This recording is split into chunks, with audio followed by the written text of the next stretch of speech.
I've been following Corepunk for a long time, and I've been making videos about it for a long time too. Usually my tone is pretty positive, not because someone paid me, not because I can't see the negative sides, and not because I'm scared that Corepunk failing would kill my content. I'm positive because this game generally gave me a lot of joy, and it has that rare MMORPG core that many games are missing. And I get a lot of positive feedback from you.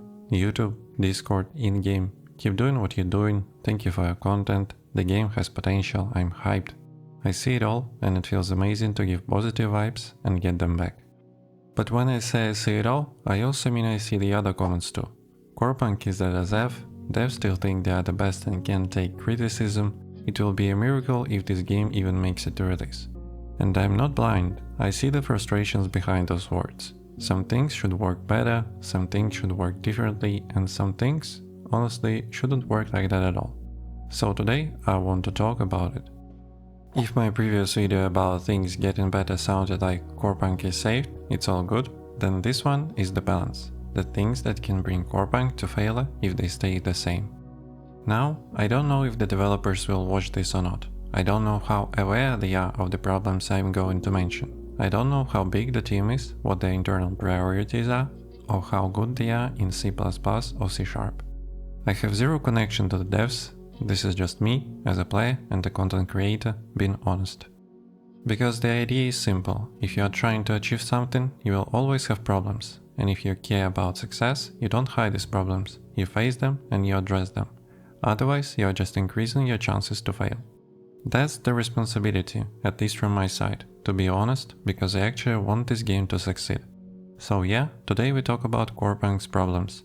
Not to hate on it, but to help make it better.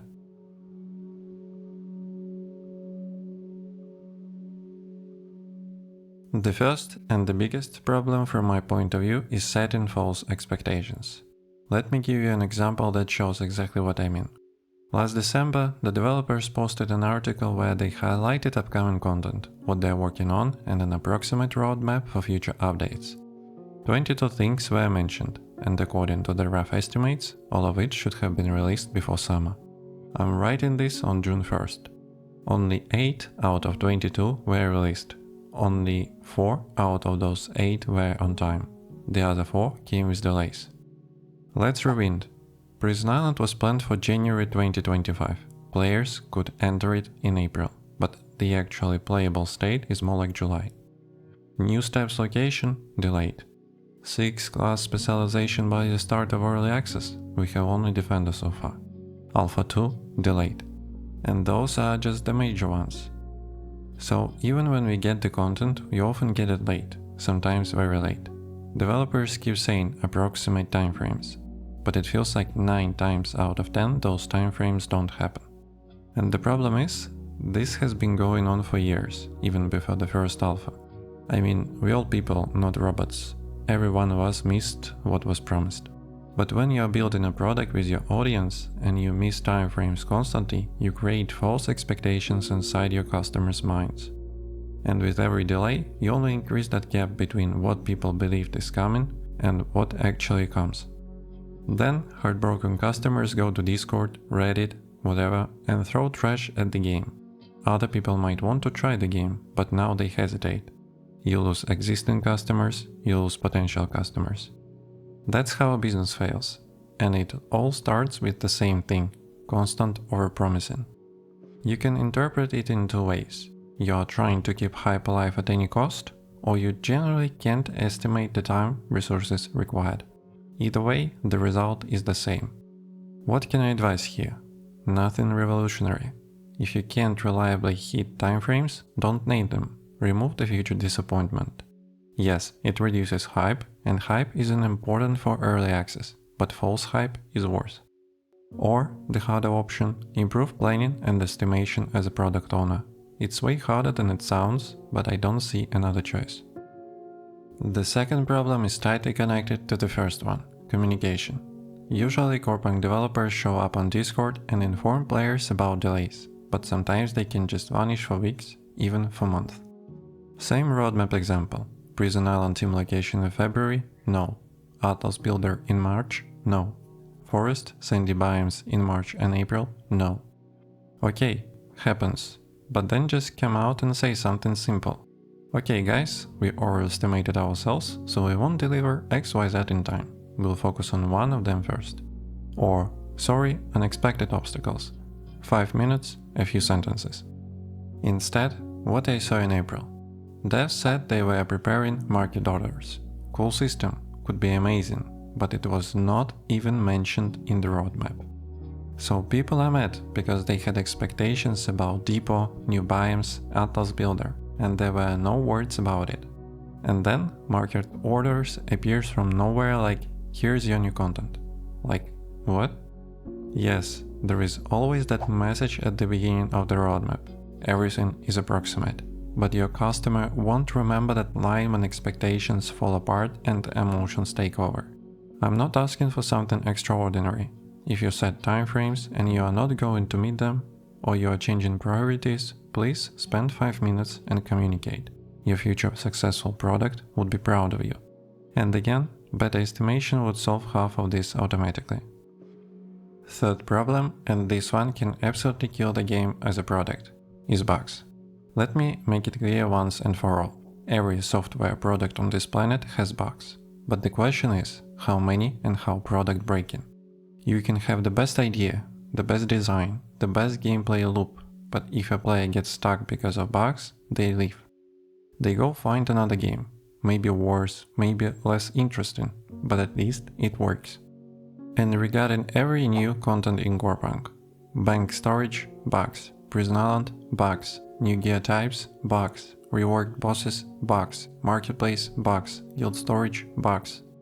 So what's the point of new content or improvements if players quit 1 hour after the patch because they can't enjoy it? Will they even try the next patch after that experience? That's the real question. And this is the area where Corepunk developers definitely need to improve. Fourth problem is the technical side of the game and the stability of its infrastructure.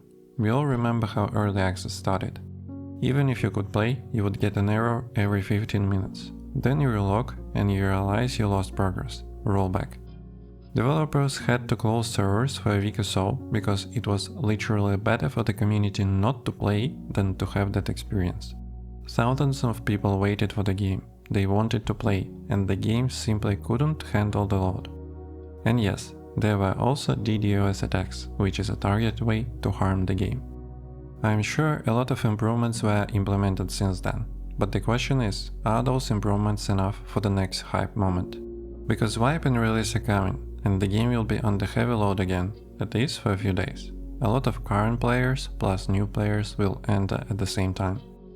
And when launching a product, as a product owner, your biggest focus is not the people who already paid. They're already here.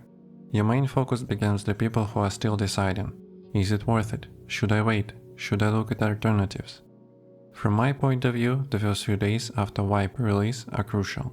This is where a contemplating user becomes a customer, or just walks away. Launch is natural hype, it draws attention.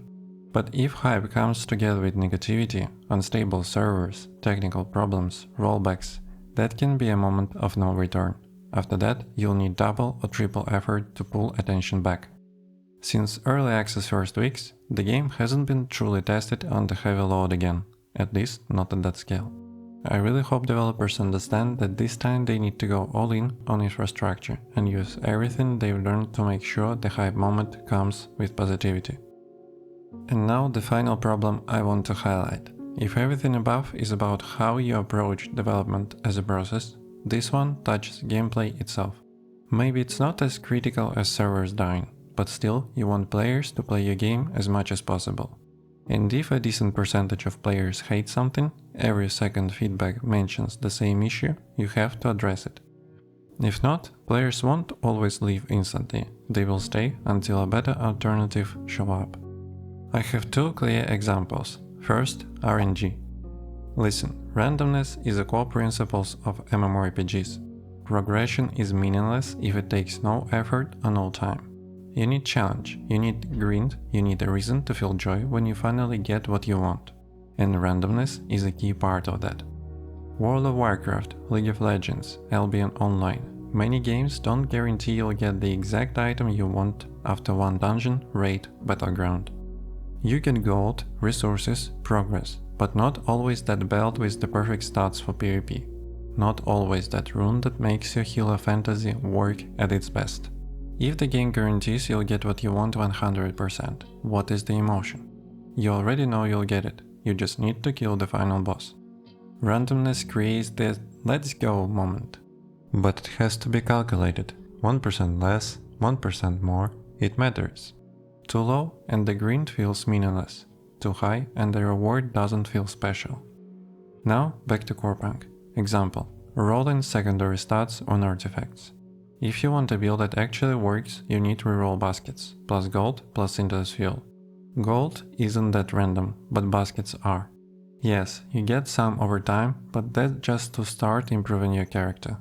And if you want 3 specific secondary stats for gameplay, from my point of view, it requires an unreasonable amount of those reroll baskets. And here is the thing, it's not just low chance, it's double randomness in one process. First, random loot to get baskets, second, random rerolls to get stats. Among players' feedback, this exact topic is very popular. And to be fair, developers heard us. They talked about adding forging for secondary stats, so you could block, insert a stat without luck. Unfortunately, it didn't make it in spring as planned, but I am pretty sure we'll see it eventually. But the randomness stacking isn't only about secondary stats, it's just a clear example. Second example, aggro generation.